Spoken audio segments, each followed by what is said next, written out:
யோவான் கைது செய்யப்பட்டதை இயேசு கேள்விப்பட்டு கலிலேயாவுக்கு புறப்பட்டு சென்றார்.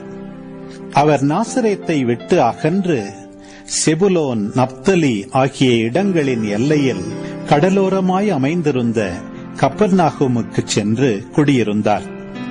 இறைவாக்கினர் எசாயா உரைத்த பின்வரும் வாக்கு இவ்வாறு நிறைவேறியது: செபுலோன் நாடே, நப்தலி நாடே, பெருங்கடல் வழி பகுதியே, யோர்தானுக்கு அப்பால் உள்ள நிலப்பரப்பே, பிற இனத்தவர் வாழும் கலிலேய பகுதியே, காரிருளில் இருந்த மக்கள் பேரொளியை கண்டார்கள்.